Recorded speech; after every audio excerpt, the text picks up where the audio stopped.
നമസ്കാരം. ഡെമോക്രസി തുടങ്ങുകയാണ്. എല്ലാവർക്കും സ്വാഗതം.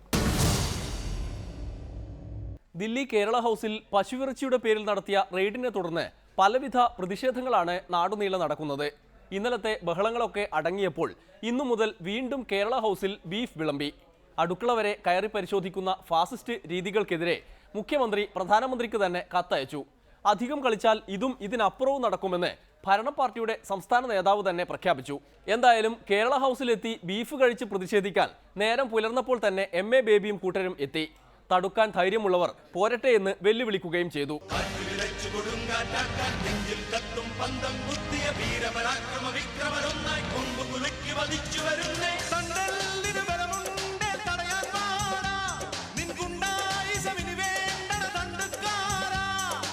ജനങ്ങളുടെ മനസ്സുകളിൽ ഭീതി വിതയ്ക്കുന്ന അതിക്രമങ്ങളും ആക്രമണങ്ങളും റെയ്ഡുകളും നടത്തിക്കൊണ്ട് ഞങ്ങൾക്ക് വിധേയരായി ഞങ്ങൾക്ക് കീഴ്പ്പെട്ട് മാത്രമേ ഇവിടെ ആർക്കും ജീവിക്കാൻ കഴിയുകയുള്ളൂ എന്ന സംഘപരിവാറിൻ്റെ സ്വേച്ഛാധിപത്യപരമായൊരു സന്ദേശമാണ് ഇവിടുത്തെ റെയ്ഡിലൂടെ അവർ നൽകാൻ ശ്രമിച്ചത്.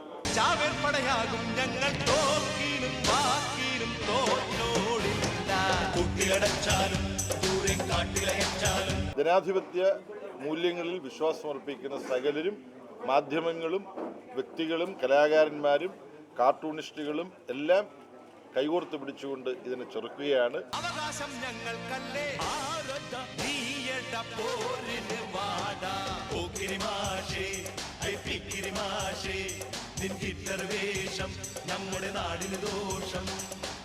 നമ്മുടെ രാജ്യത്ത് ജനാധിപത്യത്തിനും പൗരാവകാശത്തിനും വേണ്ടി പുതിയ ഒരു കൂട്ടായ്മ രൂപപ്പെട്ടു വരുന്നു എന്നുള്ളതാണ് ഈ സന്ദർഭത്തിൽ ഏറ്റവും കൂടുതൽ പ്രതീക്ഷ പകരുന്ന ഒരു കാര്യം.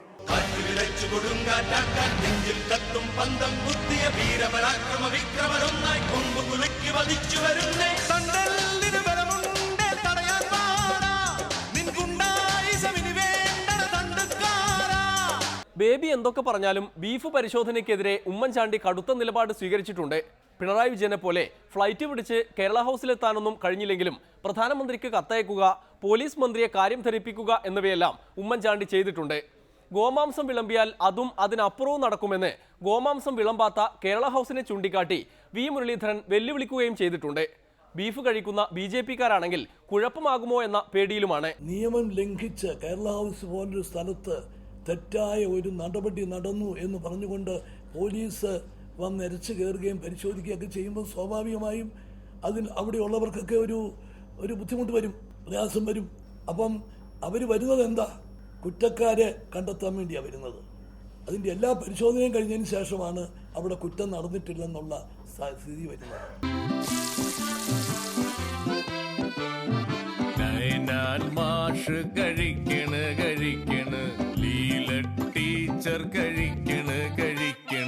ആരോടും ചോദിക്കാതെ അനാവശ്യമായ ഒരു റെയ്ഡ് അവിടെ നടത്തുക എന്ന് പറഞ്ഞാൽ അത് സംസ്ഥാനത്തിൻ്റെ അധികാരത്തിലൂടെ കടന്നുകയറ്റം തന്നെയാണ്. അത് ഒരു കാരണവശാലും അംഗീകരിച്ചു കൊടുക്കാൻ കഴിയുന്നതല്ല. കേന്ദ്രം പ്രതികരിച്ച രീതി ഒട്ടും തൃപ്തികരമല്ല, ശരിയായ നടപടിയല്ല ഇത്. ഡൽഹിയിലെ കേരള ഹൗസിൻ്റെ അടുക്കള പരിശോധിച്ചവർ നാളെ ഏത് സ്വകാര്യ വ്യക്തിയുടെ അടുക്കളയും പരിശോധിക്കുന്ന അവസ്ഥ ഇവിടെ വരാൻ പോവുകയാണ്. ഇത് അടുക്കളയിലേക്ക് ഇത്തരത്തിലുള്ള ഫാസിസ്റ്റ് രീതിയിലുള്ള കടന്നുകയറ്റം വന്നു എന്നതിൻ്റെ തെളിവാണ്. അവിടെ റെയ്ഡല്ല, അതിനപ്പുറത്തെ കാര്യങ്ങൾ നടക്കും.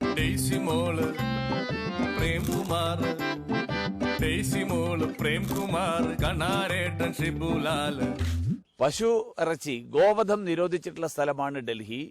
ആ ഡൽഹിയിൽ നിയമം ലംഘിച്ചുകൊണ്ട് പശു ഇറച്ചി വിതരണം ചെയ്തു എന്നിരിക്കട്ടെ, യാതൊരു സംശയവും വേണ്ട, അവിടെ റെയ്ഡല്ല, അതിനപ്പുറത്തെ കാര്യങ്ങൾ നടക്കും.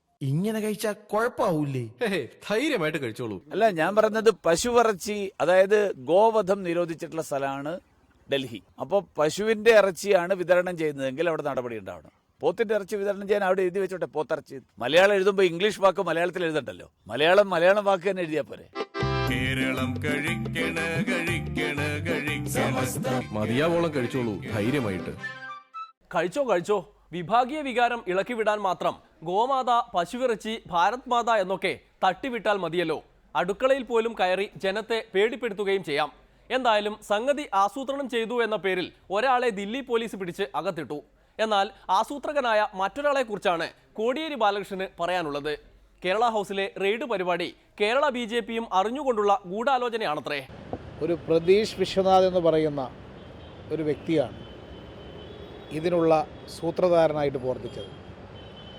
ഈ പ്രതീഷ് വിശ്വനാഥാണ് കേരളത്തിൽ BJP SNDP സഖ്യത്തിൻ്റെ അണിയറ നീക്കങ്ങൾ നടത്തിക്കൊണ്ടിരിക്കുന്ന ആൾ.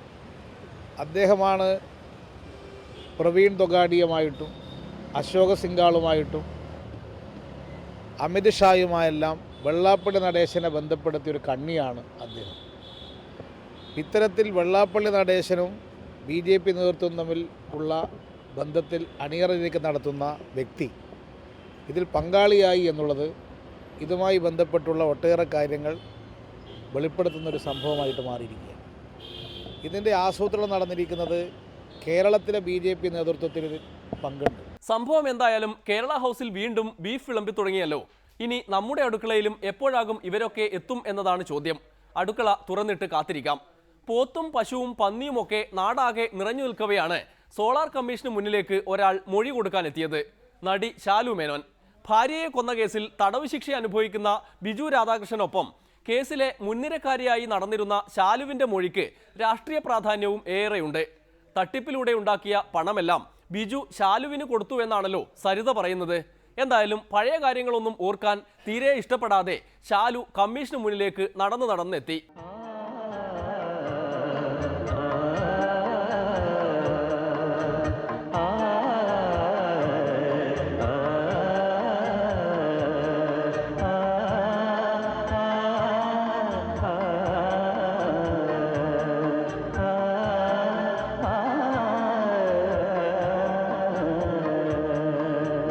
കമ്മീഷൻ ചോദിക്കുന്ന കാര്യങ്ങൾക്ക് മറുപടി പറഞ്ഞു. പ്രധാനമായും സരിത ആരോപിച്ചിരുന്ന കാര്യം ഈ ഫണ്ട് മുഴുവൻ. അയ്യോ, എനിക്ക് അതിനെപ്പറ്റി ഒന്നും പറയാനില്ല. നമ്മളിതൊക്കെ പറഞ്ഞു കഴിഞ്ഞ കാര്യങ്ങൾ. പിന്നെ കേസ് ഇപ്പം നിൽക്കുകയല്ലേ, കോടതിയിലാണ്. അപ്പോൾ പിന്നെ അതിനെപ്പറ്റി ഒന്നും പറയാം. ഓൾറെഡി കേസ് കോടതിയിലായതുകൊണ്ട് എനിക്ക് അതിനെപ്പറ്റിയൊക്കെ പറയാൻ ബുദ്ധിമുട്ടുണ്ട്.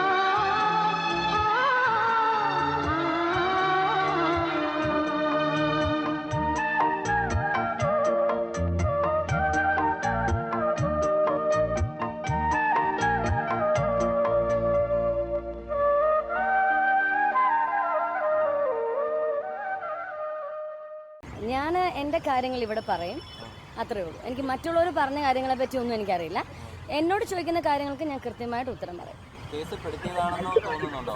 ഒന്നും ഞാൻ അതൊക്കെ ഇപ്പോൾ സത്യം പറഞ്ഞാൽ നമുക്ക് എൻ്റെ മനസ്സിൽ അങ്ങനത്തെ കാര്യങ്ങളും ഒക്കെ വന്നു പോയി, എല്ലാം കഴിഞ്ഞു. ഇപ്പം നമ്മളിങ്ങനെ ഇന്നൊരു ആവശ്യത്തിന് ഇവിടെ വന്നു, അതിനെപ്പറ്റി സംസാരിക്കുക. പിന്നെ കൂടുതൽ അതിനെപ്പറ്റി ഒന്നും ഞാനിപ്പോൾ ചിന്തിക്കാറില്ല. അതൊക്കെ കഴിഞ്ഞ കാര്യങ്ങളാണ്. കഴിഞ്ഞ കാര്യങ്ങൾ. എന്നാലും കഴിഞ്ഞ കാര്യങ്ങളിൽ ചിലവയുടെ ഓഡിറ്റിംഗ് നടത്താതിരിക്കാൻ കഴിയില്ലല്ലോ. ഉദാഹരണത്തിന് ബിജു രാധാകൃഷ്ണന്റെ കാര്യം. പോലീസ് പിടികൂടിയപ്പോൾ ബിജുവിനെ സ്വപ്നത്തിൽ പോലും അറിയില്ലെന്ന് പ്രഖ്യാപിച്ച ആളാണ് ശാലു. കള്ളി വെളിച്ചത്തായപ്പോൾ ബിജുവിനെ ഒളിവിൽ പോകാൻ സഹായിച്ച ആ കാർ യാത്രയെക്കുറിച്ച് പോലും തുറന്നു പറഞ്ഞു കളഞ്ഞു. ആ കഴിഞ്ഞ കാര്യങ്ങൾ ഇതാ ഇങ്ങനെ. ഞാൻ കോയമ്പത്തൂർ സൈഡിലേക്കുണ്ട്. അപ്പോൾ എന്നെയും കൂടെ ഒന്ന് ജസ്റ്റ് പിക്ക് ചെയ്യാൻ പറ്റും. എന്തായാലും എറണാകുളം വഴിയല്ല വരുന്നു എന്ന് പറഞ്ഞു. അപ്പോൾ അമ്മ പറഞ്ഞാൽ ശരി, അമ്മയുടെ സംസാരം കുഴപ്പമില്ല, എന്നാൽ വന്നോളൂ, കുഴപ്പമില്ല എന്ന് പറഞ്ഞ് ഇയാൾ എറണാകുളത്ത് നിന്ന് ഞങ്ങളുടെ വണ്ടിയിൽ കയറുന്നു. നേരെ തൃശ്ശൂർ ചെന്നിട്ട് ഭക്ഷണം കഴിച്ചിട്ടുണ്ടായിരുന്നില്ല. അപ്പോൾ ഒരു 11:30-12 മണി സമയമായിട്ടുണ്ടാവും. ഈ സമയത്ത് അവിടെ ചെല്ലുന്നു. പുള്ളി പറഞ്ഞു നമുക്കെന്താ ഭക്ഷണം കഴിക്കാം എന്ന് പറഞ്ഞിട്ട് അവിടെ ചെന്നു, ഭക്ഷണം കഴിച്ചു. പിന്നെ ഈ പുള്ളിയുടെ സംസാരം അതുപോലത്തെ സംസാരമാണ്. ആ കാര്യങ്ങൾ പറഞ്ഞ് നമ്മളെ അങ്ങ് ഓരോ. അപ്പം ഈ ഭക്ഷണം കഴിച്ച് കുറച്ച് നേരം സംസാരിച്ചിട്ട് ഞങ്ങൾ അവിടെ നിന്ന് ഇറങ്ങി. ഞാൻ എൻ്റെ വീട്ടിലോട്ട് പോകുന്നു. ഇയാൾ എന്താ പിന്നെ ഇയാളുടെ കാര്യങ്ങൾ അറിയത്തില്ല. ഈ സമയത്ത് ശരിക്കും പറഞ്ഞാൽ എൻ്റെ ഒരു ഫോണ് ഇയാൾ ആ സമയത്ത് പറഞ്ഞാൽ എനിക്കൊന്ന് കോൾ, എൻ്റെ മറ്റേ മൊബൈൽ ചാർജ് ഇല്ല എന്ന് പറഞ്ഞിട്ട് ഫോൺ വാങ്ങി. എൻ്റെ ഫോൺ വാങ്ങിയിട്ട് ഇയാൾ ഉപയോഗിച്ചു. ഈ തിരക്കല്ല, ഈ ഭക്ഷണം കഴിച്ച സത്യം പറഞ്ഞാൽ ഞങ്ങൾ അങ്ങ് വിട്ടുപോയി. ഞങ്ങൾ തിരിച്ച് വീട്ടിൽ ചെന്നു. രാവിലെ ഈ ഫോൺ അവിടെ ആണല്ലോ എന്ന് പറഞ്ഞു ഇയാളെ വിളിക്കുമ്പോൾ തൊട്ട് പിന്നെ പുള്ളിക്കാരന് ഫോൺ സ്വിച്ച് ഓഫ് ആണ്. അങ്ങനെയാണ് ബിജു രാധാകൃഷ്ണൻ ഒളിവിൽ പോയതും ശാലുവിന്റെ മൊബൈൽ ഫോൺ ഉപയോഗിച്ച് ശിഷ്ടകാലം മുന്നേറിയതും. എന്തായാലും കഴിഞ്ഞ കാര്യങ്ങൾ എല്ലാം അങ്ങ് ഓർമ്മിപ്പിക്കുന്നില്ല. കഴിഞ്ഞ കാര്യങ്ങളിൽ ചിലതൊക്കെ ഇങ്ങനെയൊക്കെയാണ് എന്ന് മാത്രം ഓർമ്മിപ്പിക്കുന്നു. അപ്പോൾ നേരെ പോയി കമ്മീഷന് മുന്നിൽ മൊഴി കൊടുത്തേക്കൂ.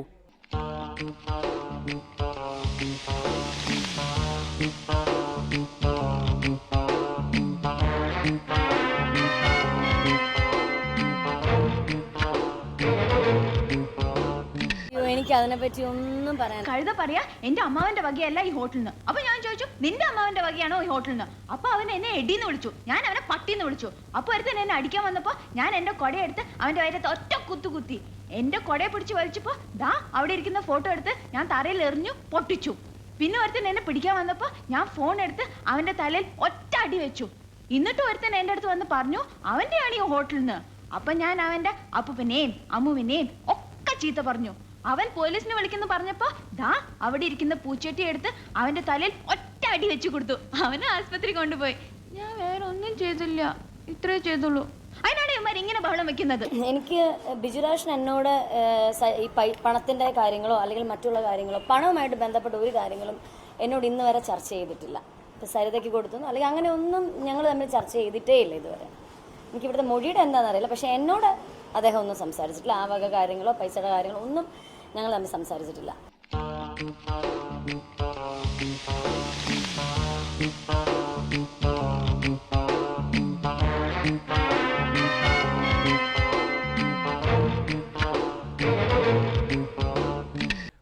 മൊഴിയായി തന്നെ കൊടുക്കുമെന്ന് പ്രതീക്ഷിക്കാം. അപ്പോഴും തെളിവെവിടെ എന്ന് ചോദിക്കുന്നവർ നാട്ടിൽ വിലസുകയാണ്. ഉദാഹരണത്തിന് എന്തിനും ഏതിനും തെളിവ് ചോദിക്കുന്നയാളാണത്രേ മുഖ്യമന്ത്രി ഉമ്മൻചാണ്ടി. സോളാർ മുതൽ വാർക്കോഴ വരെയുള്ള കേസുകളിലെ തെളിവെവിടെ എന്നതായിരുന്നല്ലോ ചോദ്യം.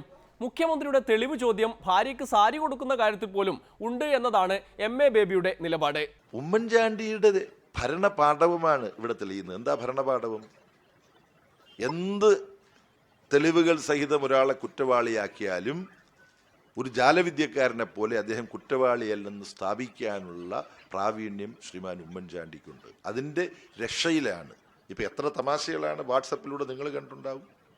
നിങ്ങൾ എനിക്ക് സാരി വാങ്ങിച്ചു തരാമെന്ന് പറഞ്ഞിട്ട് എന്താ സാരി വാങ്ങിച്ചു തരാത്തതെന്ന് ഭാര്യ ഉമ്മൻചാണ്ടിയോട് ചോദിക്കുമ്പോൾ സാരി വാങ്ങിച്ചു തരാമെന്ന് പറഞ്ഞതിന് തെളിവെവിടെ എന്ന് ഉമ്മൻചാണ്ടി ചോദിക്കുമ്പോൾ ഭാര്യ അസ്തപ്രജ്ഞയായിട്ട് നിന്ന് പോകുന്നതെന്ന് ഞാൻ കണ്ടു.